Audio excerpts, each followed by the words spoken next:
Amigas, amigos, bienvenidos a otro programa de entrevistas de el diario digital Huerquén Rojo.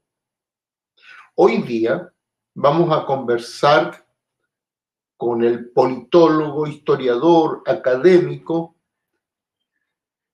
y nuestro invitado habitual, Juan Carlos Gómez Leyton. Y vamos a hablar del tema de la izquierda chilena sin rumbo.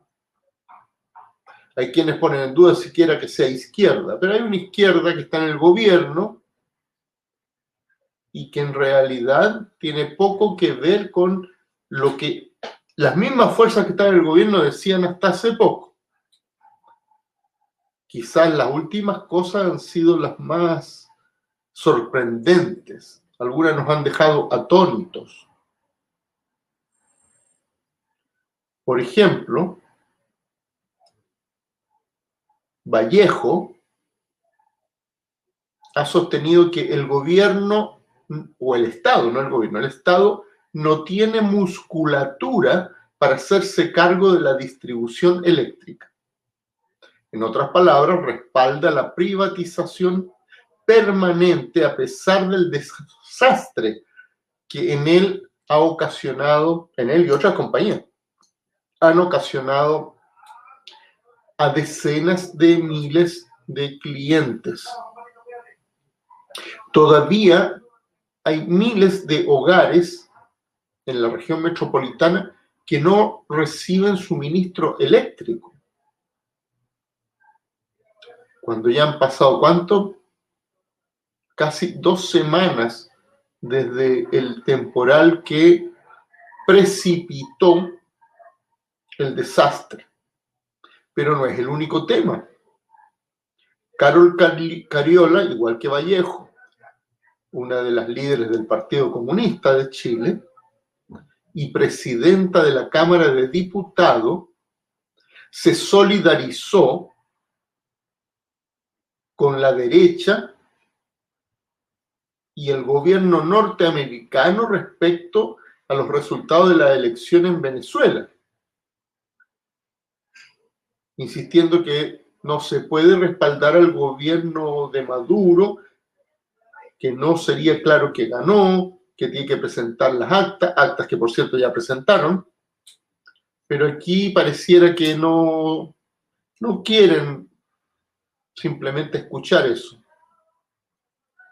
Y la misma Carol Cariola aplaudía a los gobiernos chavistas antes. De todo eso vamos a conversar con Juan Carlos Gómez Leyton, pero también de otros temas. La vergonzosa ley de ISAPRE para permitir a las ISAPRES no pagar, incumplir el veredicto de la Corte Suprema y no devolver los dineros mal habidos, en buen chileno robados, a sus usuarios. Inventar una martingala, no tiene otro nombre, para que sean los propios usuarios los que se terminen devolviendo el dinero. ¿Qué decir de la ley de AFP? Una ley enviada por el gobierno y que contra todas las promesas previas hace permanente el sistema de capitalización individual. Por cierto, se abrirían más actores, las AFP ya no se llamarían AFP, pero en lo medular es exactamente el mismo sistema con un agravante. Las cotizaciones aumentarán el 6% y todo el gran debate nacional que hubo, las comisiones de expertos, los debates del Congreso, en que se debatía realmente si cambiar el sistema, y 1 millón, 2 millones de chilenos estábamos en las calles exigiendo un nuevo sistema solidario de pensiones, que estudios de la Fundación Sol, del movimiento No Más AFP, con la propuesta que tenía, demostraba que sin aumentar la cotización se podía duplicar y triplicar las pensiones en Chile. Bueno, el gobierno una tras otra ha ido aceptando todas las presiones de la derecha. En el caso de la AFP, ahora la discusión es si el 6% va todo a capitalización individual o una parte a capitalización individual, otra parte a un fondo solidario. Y la verdad, y con esto termino para dar paso a nuestro invitado de hoy, es que lo único que se va a conseguir aumentando este 6% es que no sigan cayendo las pensiones autofinanciadas, porque la rentabilidad de los fondos cada vez es peor y el Estado, a través de la PGU, la Pensión Garantizada Universal, el que está pagando las pensiones en realidad, porque el grueso de los chilenos alcanzan de manera autofinanciada a una pensión exigua, de 100, no, que no llega a 200.000 pesos. Así sin más, vamos a hablar de esta izquierda que ya pareciera que no tiene capacidad ni vocación transformadora, con un parlamento más claramente de mayoría de derecha, que tampoco tiene ninguna vocación de transformación social, y estamos pues empantanados, con una izquierda sin rumbo, y con una derecha que sabe lo que tiene que hacer, y presiona al gobierno. Sin más, le pido a nuestro director, don Willy Zavala, que ponga la tradicional cortina musical del programa.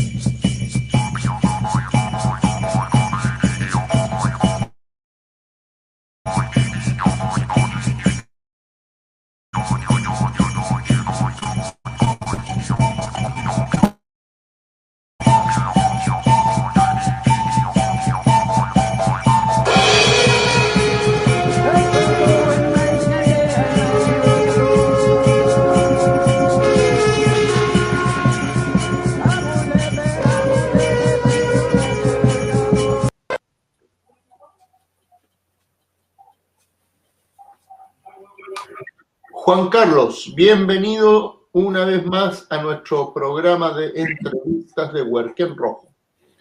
Buenas noches a los auditores de Huerquén Rojo. Gracias por la invitación nuevamente. Un gusto volver a estar en los días miércoles a esta hora conversando con ustedes sobre estos temas tan importantes y tan angustiantes también, diría yo, y desconsoladores desde otro punto de vista, desmotivadores. Es decir, hablar de la izquierda chilena y vamos a decir inmediatamente que vamos a hablar de aquella izquierda que se identifica como tal, pero que está en el espacio institucional, para no referirnos a la otra izquierda que está fuera del espacio institucional, sino que fundamentalmente aquellos que tanto los adversarios de derecha, los adversarios de centro, como también los adversarios desde la izquierda no institucional, también nombran como izquierda, pero que en el fondo tienen difícil definición de izquierda.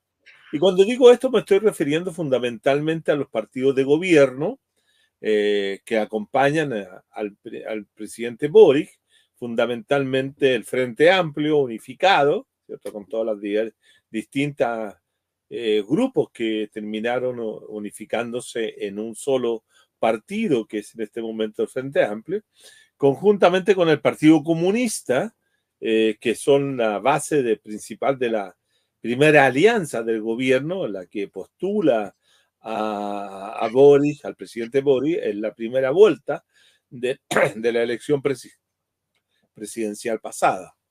Y luego está, ¿cierto?, los que se incorporan en la segunda fase de la elección presidencial, digamos, en la segunda vuelta, que es lo que se conoce como el socialismo democrático, donde está el Partido Socialista propiamente tal, Partido Socialista de figuras señeras como la del presidente Salvador Allende, pero que es muy distinto ese partido a lo que fuera el partido de Salvador Allende, especialmente en el periodo del 70 al 73. Pero de ese partido socialista estamos hablando. Pero también está el Partido por la Democracia, que durante algunos años se identificó también y se identifica con la izquierda, y algunos otros pequeños, pero que son, y, digamos, partidos chiquitos o partidos poco relevantes dentro de la jerga politológica y especialmente sartoriana, que distingue partidos relevantes y partidos no relevantes de acuerdo al caudal de votos que puedan tener. Bueno, hay que decir que hay un partido históricamente muy relevante, aunque está en clara decadencia, el Partido Radical. Claro, pero el Partido Radical nunca ha sido un partido que se haya identificado claramente con una izquierda transformadora, con una izquierda, digamos, una izquierda anticapitalista. El Partido Radical sí, es un partido antiguo que viene desde el año 1863 en adelante, de tumbo en tumbo, pero es un partido que nunca se ha reconocido como anticapitalista. Es un partido más bien de centro. Pero está en esto que se llama el socialismo democrático. También un partido que nunca fue de izquierda, que nunca pretendió ser lo que es el Partido Liberal. Por supuesto. El Partido Liberal es que hay que distinguir, yo no los nombro al Partido Liberal ni al Partido Radical, fundamentalmente porque no provienen de una vertiente totalmente distinta y que están en la alianza con el socialismo democrático, que es un paraguas que cubre a estos cuatro partidos que hemos nombrado: el Partido Socialista, que es el que hegemoniza esa alianza; el PPD, que es un partido que siempre ha tenido una doble alma, tanto socialista y un partido instrumental, cuando fue creado por el propio Ricardo Lagos allá a comienzos de los años 90, y el Partido Radical, que era el partido, cierto, que de repente estaba en alianza con la Democracia Cristiana, el Partido Liberal también, que es un partido de creación reciente, más bien un partido pequeño, personalizado en uno u otro dirigente que lo constituye, pero son partidos que hoy día sobreviven gracias a esa alianza, sí, porque esa alianza es la que les permite tener cupos parlamentarios, tener cupos para las elecciones regionales, para las comunales, etcétera, porque la alianza se los permite, le hacen elecciones de carácter de candidatos protegidos por el asunto, ¿no? Entonces, en ese sentido, si tú lo dejaras competir solo, esos partidos difícilmente podrían cruzar el umbral de que se podría plantear como requisito esencial para ser electo o seguir manteniendo su categoría de partido, que podría ser el 5% de los votos, o si tú quieres, si le ponen 3%, ya sería el fin definitivo de esos partidos. Pero esa es la izquierda institucional. Esa es la izquierda institucional. Entonces, la fuerza simbólica de izquierda la estaría representando fundamentalmente el viejo y para algunos querido y para otros no tanto, Partido Comunista de Chile, que ya tiene a esta altura más de 100 años y por lo tanto ellos sería la izquierda más tradicional, ¿no? Y luego vendría, ¿cierto?, la nueva izquierda, que representaría el Frente Amplio con sus dos vertientes fundamentales, fuerza social o revolución democrática, pero que representaría la izquierda que algunos nombran como postmoderna, una izquierda light, una izquierda que se asume elementos socialdemócrata, y yo diría más que nada el Frente Amplio es una izquierda neoliberal, punto, se acaba. Y luego viene lo otro, el Partido Socialista, que ellos son más bien socialdemócratas, que asumen todo lo que es la socialdemocracia actual, que es una socialdemocracia también que asume elementos muy fuertes del modelo neoliberal. Por lo tanto, el único partido que podría tener una condición o tuviera que tener una postura no neoliberal, debiera ser el Partido Comunista. Sin embargo, el hecho de estar gobernando y al mismo tiempo tratar de sacar adelante una serie de proyectos que son bastante simbólicos para el gobierno del presidente Boric, asumen posiciones que los coloca dentro del neoliberalismo también. Es decir, termina hay algunas cosas el neoliberalismo. ¿Perdón? No, que hay algunas cosas en particular con el Partido Comunista, que la derecha demoniza tanto como si fuera extrema izquierda, que pueden haber parecido muy sorprendentes a nuestros teleauditores, como haber apoyado a la derecha respecto a la cuestión de la elección de Maduro, o decir que no se puede nacionalizar la distribución eléctrica, que el Estado no tiene espalda para eso. A ver, yo tengo que ahí hay que hacer algunas cosas. En la política contingente hay muchas respuestas, muchas posiciones, pero que en lo sustantivo yo creo que son las cosas más gruesas, más potentes, las que de una u otra van determinando el carácter del gobierno, como también el carácter que va asumiendo esa izquierda que estamos comentando. En este momento, Patricio, yo diría, desde una perspectiva profundamente crítica, que este gobierno, el gobierno de Gabriel Boric, no es un gobierno de izquierdas, punto uno.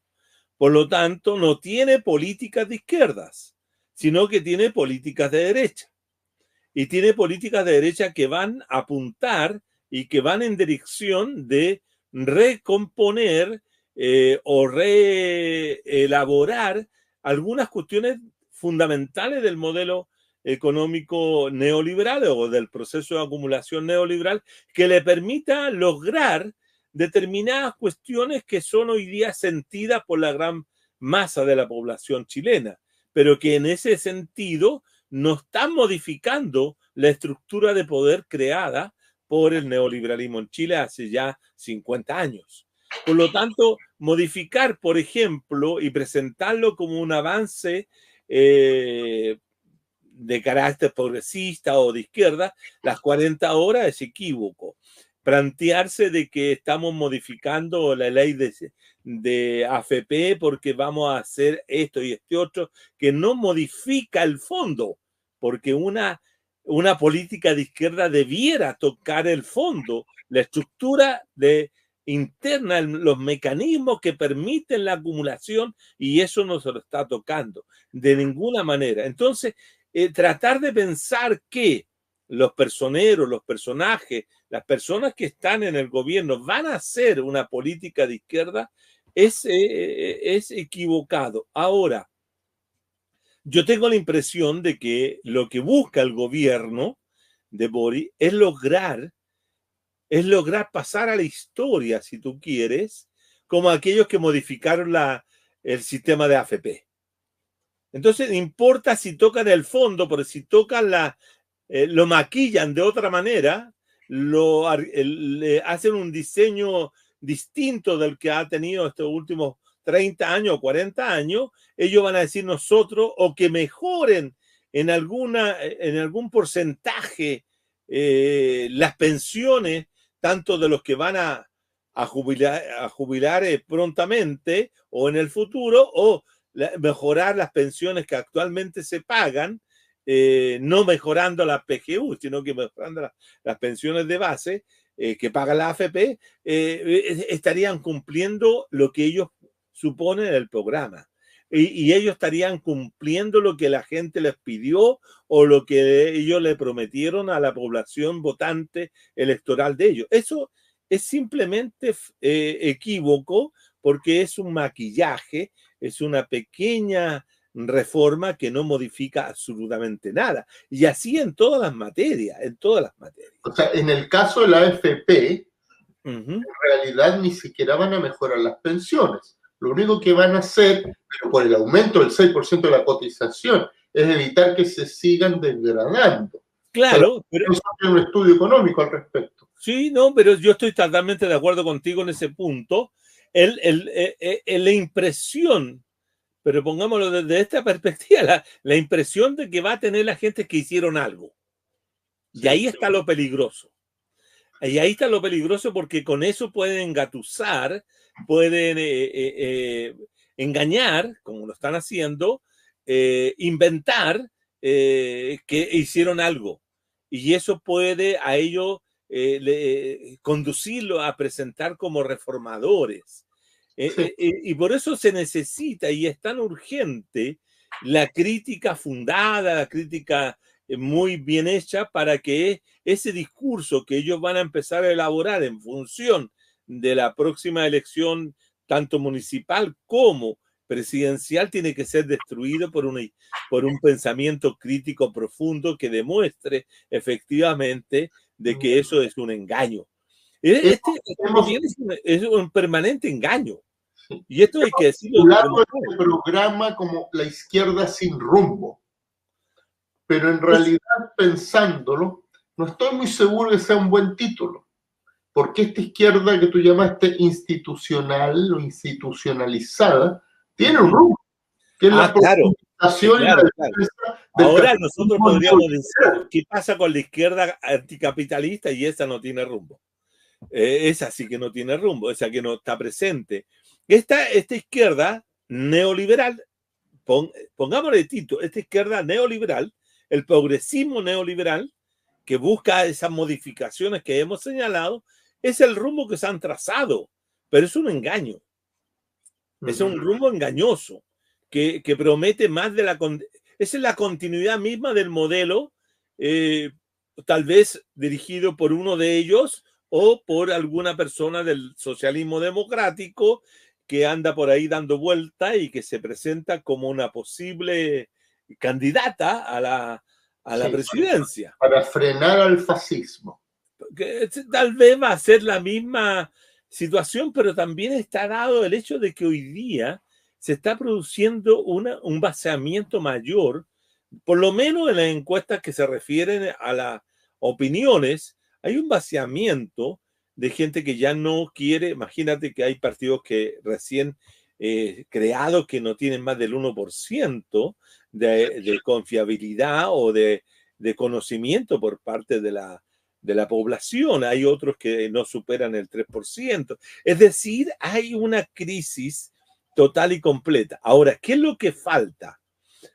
Falta la configuración de un liderazgo que le pueda poner rumbo a la izquierda anticapitalista.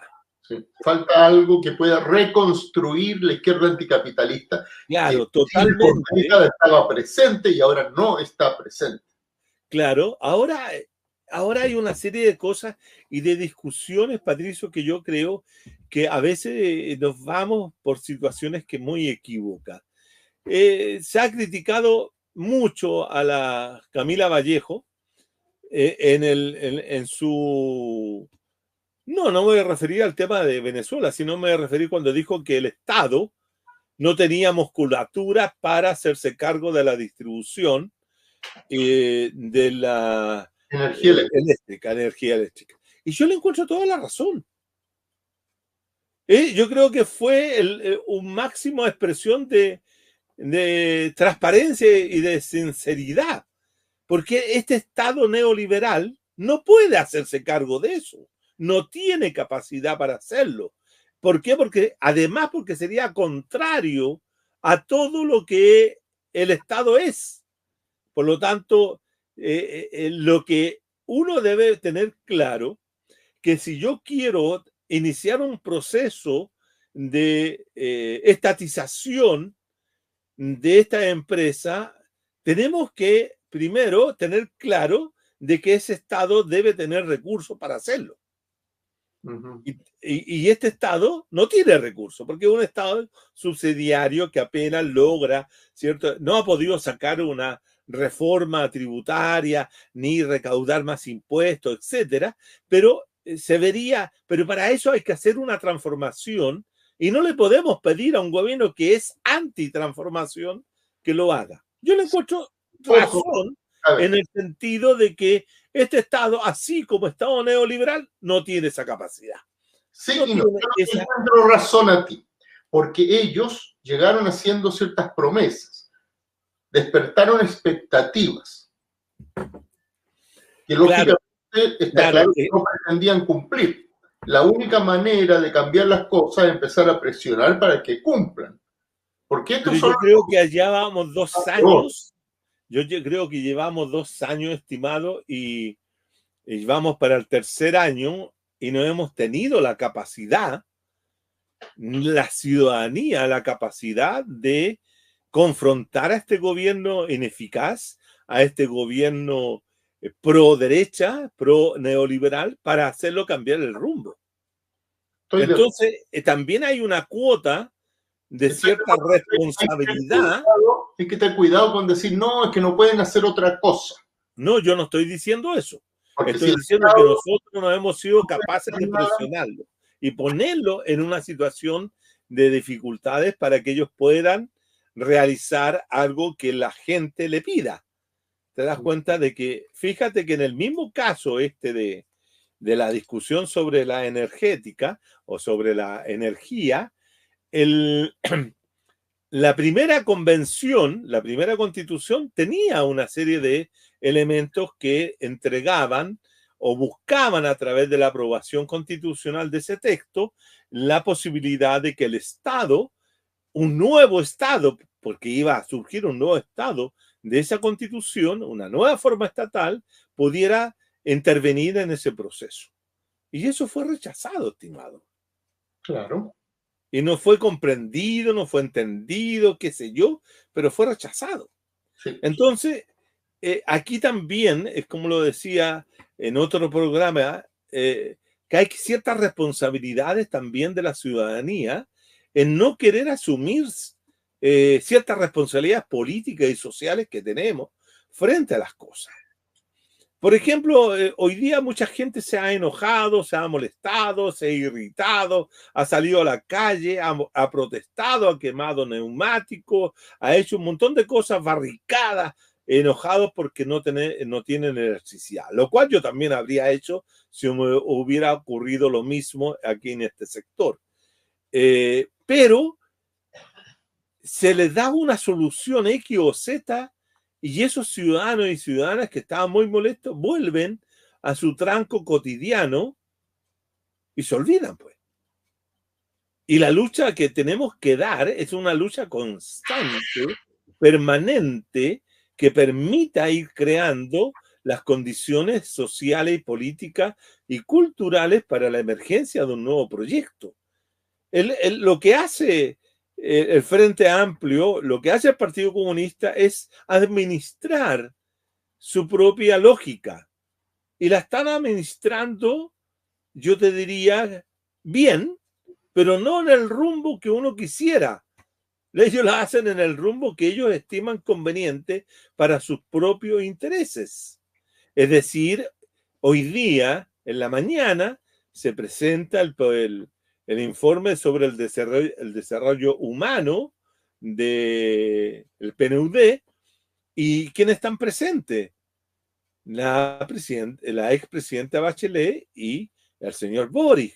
Es decir, ahí hay claras intenciones de ir posesionando, de ir mostrando a que ella pueda ser la que conduzca a esa izquierda institucional hacia un nuevo triunfo político, porque la alianza que tienen hoy día no se va a desarmar, estimado.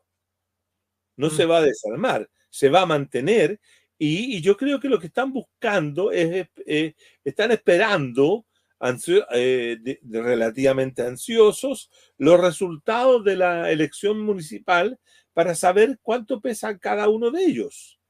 Para poder reordenar las cartas. Exactamente.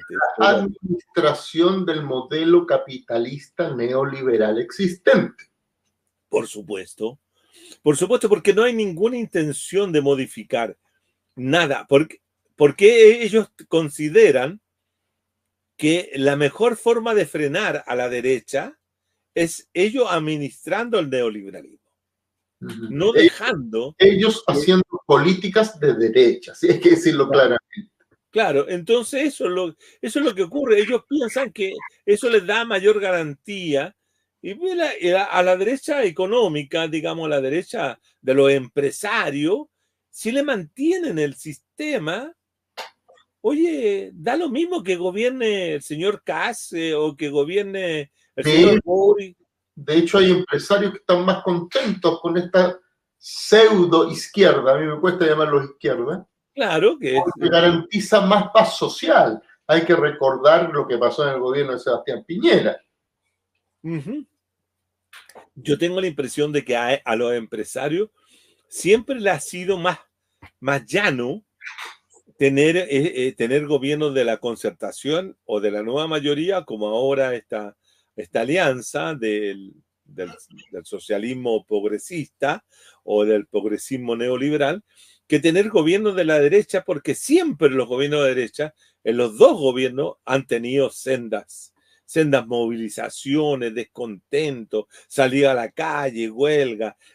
Bueno, qué mejor expresión fue el octubre del 2019, que estuvieron aterrados frente a la forma como también el gobierno de Piñera llevó a cabo la pacificación de aquello, ¿no?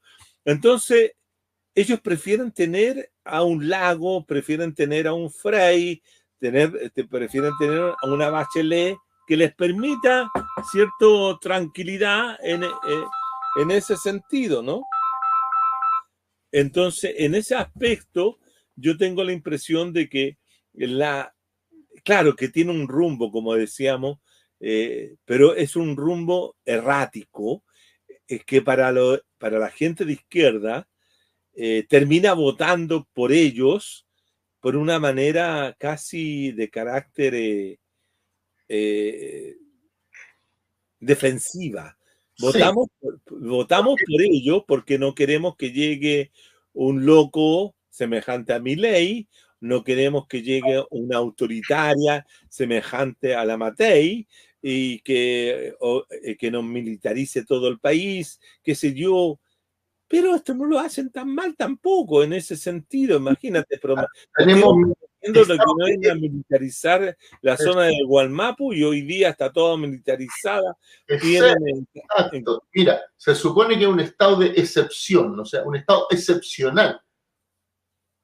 Llevamos 2 años del gobierno con estado de excepción, entonces ya no es estado de excepción eso. Claro, porque está militarizado. Es que yo tengo la impresión de que la reacción del gobierno es la del niño taimado, como es Boris, que es un niño que tiene esa actitud, que no tiene una estatura de estadista, que la intencionalidad de colocar la militarización tiene que ver con la respuesta del pueblo mapuche o de un sector del pueblo mapuche a la incursión de su ministra del Interior inicial, ¿no? Sí. Entonces, es como desquitarse, ¿no? Desquitarse, castigar permanentemente, y por eso también la condena tan dramática a Héctor Yaitul, las condiciones inhumanas que tiene Héctor en este momento en la cárcel. Es decir, este es un gobierno... Hay que recordar a propósito que Héctor Yaitul fue condenado a 23 años de cárcel por delitos, opiniones. Son delitos de opinión. Y uno puede estar en desacuerdo, decir que imbécil lo que dijo, pero eran delitos de opinión. Estamos hablando de 23 años, cuando a un violador, a un abusador de niñas le dan 6. Pero además... No, es que la justicia en este país, como lo hemos analizado anteriormente, también es una justicia de clase, discriminadora, etcétera. Totalmente. Y pero acá hay un castigo ejemplar. De salud por su huelga de hambre, y Gendarmería no le ha dado la atención médica necesaria. Pareciera que quisieran que se muera Héctor Yaitul. Es que yo tengo la impresión de que tú sabes cómo es la represión, ¿no? Que se muera el líder más importante que ha tenido una fracción o un sector un grupo del pueblo mapuche genera indudablemente toda una conmoción, genera también una recomposición, una redistribución de todo lo que es el poder interno, qué sé yo. Es buscar la derrota de una manera no directa, sino que de esa forma como lo hacen las represiones más fuertes de los estados. Yo tengo la impresión que estamos en presencia de una izquierda muy pragmática, una izquierda que no es que no sepa lo que hace, sabe perfectamente lo que está haciendo, pero que en el fondo es la negación misma de la izquierda. Es decir, seguir insistiendo. Mira, a la derecha le interesa que el Partido Comunista esté en el gobierno, curiosamente. Sí, aunque dicen que hacen campaña para sacarlo, pero en realidad ellos están En contentos. realidad, no. Esté Ellos hacen domesticado. campaña para mantener viva el anticomunismo y tratar de que ese anticomunismo les permita a ellos tener réditos electorales. Porque si no tuvieran al Partido Comunista allí en el gobierno, no tendrían con quién mayormente pelear, porque todos los demás están de acuerdo con ellos. ¿Te das cuenta? Lamentablemente, más allá de algunos discursos de su secretario general, Uh-huh. los líderes importantes del PC, los que están en el gobierno, como ministros, los que están en el parlamento, tienen un discurso muy de derecha. Sí, totalmente, porque están alineados no necesariamente con un proyecto de izquierda, porque nunca lo tuvo el Frente Amplio, nunca tuvo un proyecto de izquierda el Frente Amplio, y por lo tanto ellos están alineados con el proyecto que mantuvieron la concertación, si tú quieres, y la nueva mayoría en su momento. Es decir, no es que sea distinto, es la administración, como le hemos dicho, la administración del modelo neoliberal, y eso lo mantienen, y eso no lo quieren entregar, no lo quieren perjudicar, no lo quieren modificar, porque también les da algún rédito electoral. Por eso. Y ahora, si tienen que reclamar contra Maduro, como Carol lo Cariola, lo hizo Carol Cariola o como lo hizo la misma Vallejo. Vallejo, es traicionar lo que el proceso bolivariano le brindó al Partido Comunista en su momento. Yo recuerdo perfectamente que en el año 2010 el comandante Chávez, cuando estaba todavía Marambio, el Mac Marambio como estaba todavía en la Universidad Arci, y todos hicieron gestiones para que el comandante Chávez permitiera o otorgara un crédito en dólares muy barato para que la Universidad Arci pudiera solventarse y pudiera seguir existiendo.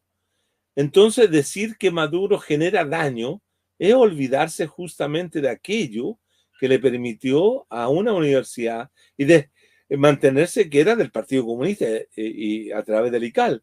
Y Eh, permitió que el PC o el ICAL o como fuera, al final hiciera tocón para adentro, porque ellos liquidaron realmente a la universidad. Mira, yo creo que se quedaron con algo, pero finalmente ese plata, ese dinero que entregó Chávez para solventar la universidad le permitió pagar, sanear las deudas que tenía de la universidad del año 2010 hacia atrás, ¿no? Y después el otro apoyo que hizo el gobierno bolivariano fue becar a cerca de 120 estudiantes que estuvieron 2 años pagando una matrícula y un derecho para estar en la universidad muy alto, que les permitió también ahí sostener la escuela latinoamericana de posgrado, etcétera. Y cuando se retiró el programa por mala gestión de parte de uno de los directivos de la universidad, que era Pablo Monge, que es actualmente uno de los dirigentes del PC, se retiró.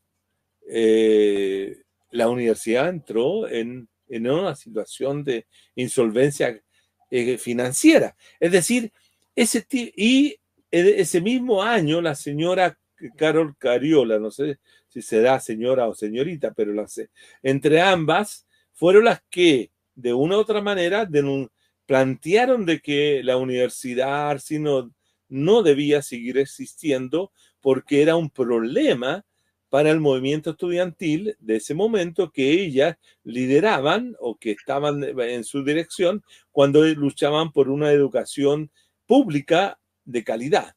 No podía ser que el Partido Comunista tuviera una universidad privada. Sin pensar, sin tener un ápice de criterio de que ahí se formaban miles de estudiantes que tenían una opción valórica totalmente diferente de la que se entregan en el resto de las universidades. Entonces, pero además es que casi, me cuesta decirlo sin un adjetivo fuerte, pero es increíble, digamos, simplemente que Cariola o Vallejos digan que el chavismo los ha perjudicado tanto a la izquierda, después que el chavismo les mandó unos salvavidas financieros impresionantes que ellos no supieron gestionar. Claro, o simplemente, si lo supieron gestionar, no quisieron seguir con el proyecto porque eso les perjudicaba electoralmente. Yo creo que la actitud del otro senador, el Daniel Núñez, que llegó a ser secretario general de la Universidad Arci, también es responsable de la hecatombe de esa universidad. Tú sabes que el Comité Central del PC en esa materia se dividió en dos sectores, los que querían mantener la universidad como este espacio de formación y constitución de profesionales con una ética y valores totalmente distintos, que era la que lideraba Juan Andrés Lagos, y el sector que era apoyado por Tellier, de que con Carola,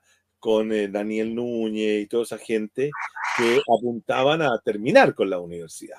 Pero si ellos están dispuestos a terminar con una universidad, Patricio, están dispuestos a terminar con cualquier obstáculo que les permita no mantenerse como partido relevante en los procesos electorales. Al Partido Comunista le interesa mucho más eso que otra cosa. No le interesa mayormente las transformaciones que quisieran hacer en la sociedad chilena, sino que le interesa tener presencia más allá de lo que ellos han hecho y lo que hacen, ¿no? Entonces, imagínate que han tenido en el último tiempo 3 o 4 alcaldes, y el único alcalde que ha hecho una relativa gestión positiva fue Daniel Jadwe. El resto de los alcaldes comunistas fueron todo un fracaso, un fracaso. El primer alcalde que tuvieron en San Fernando lleno de escándalos de corrupción, por lo demás. Claro, por ejemplo, el alcalde de San Fernando fue un craso error tenerlo sin apoyo, sin nada. Bueno, Claudina Núñez Pedro Aguirre Cerda y otros por allá, por el norte. Es decir, su desempeño como activos, diríamos, articuladores de algo, el único que se salva.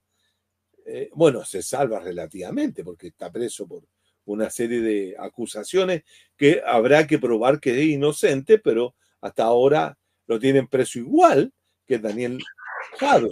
Entonces, tampoco los diputados del Partido Comunista sobresalen por su brillantez, no, tampoco sus senadores. En este momento tiene dos, que es la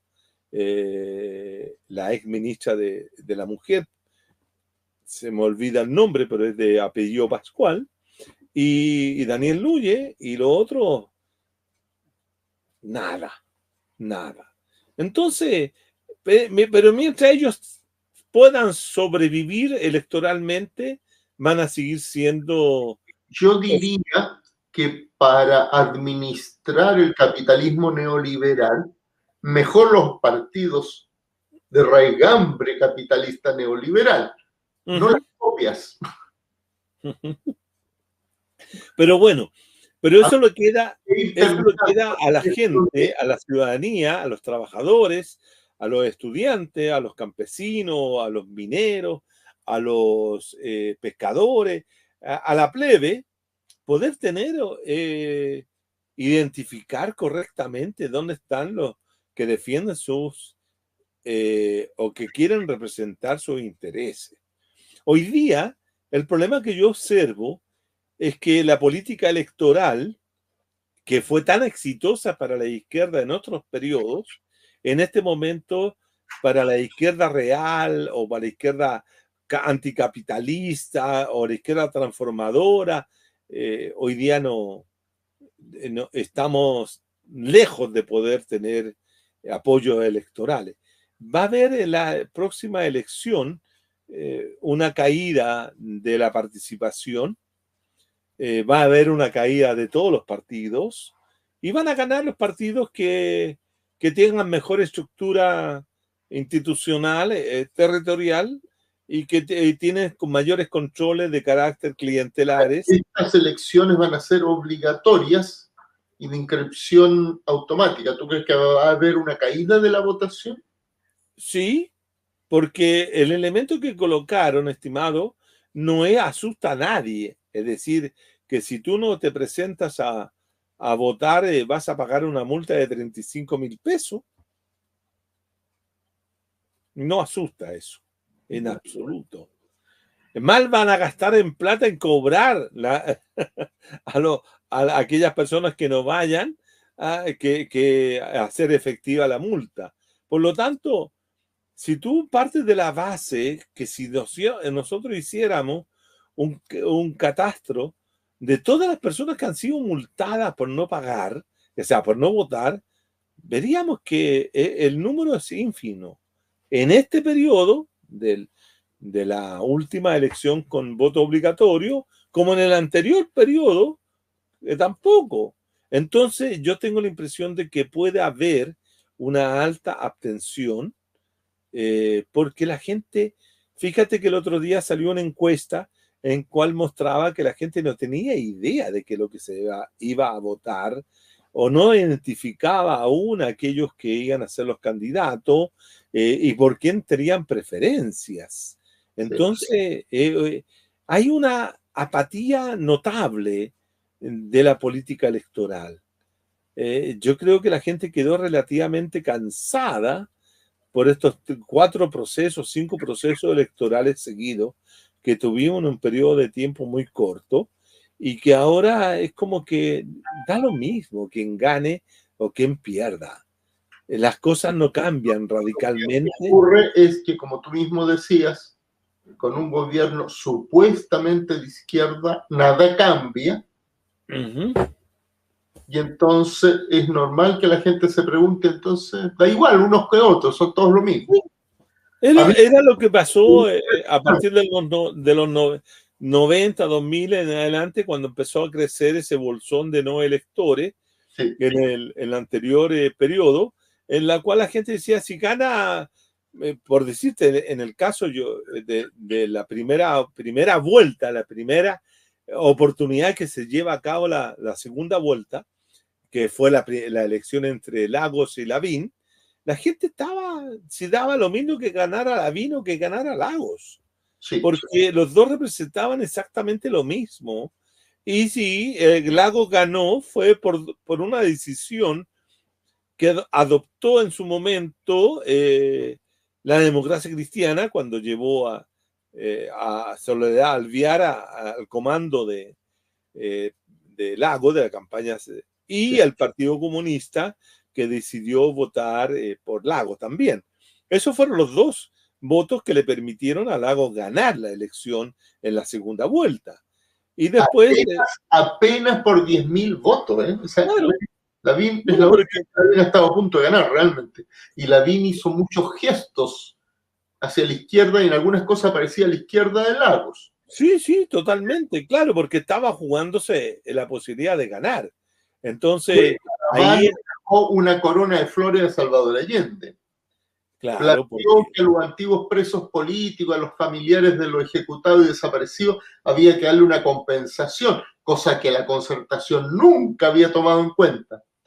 Fueron gestos que tenían que ver con una decisión electoral. Y te aseguro que ahora van a venir otros gestos similares porque se busca siempre conseguir que se mueva la aguja hacia esos sectores, ¿no? Mira, el caso de Kass es como el caso, yo lo veo, puedo equivocarme como muchas veces lo hago, como el caso de Meo, de Marco Enrique Ominami, cuando él fue en su primera, sacó muy buenos votos, después la segunda no le fue tan bien, y después la tercera ya definitivamente le fue pésimo. Ahora el caso de los republicanos es muy interesante porque José Antonio Kast va en caída en todas las encuestas.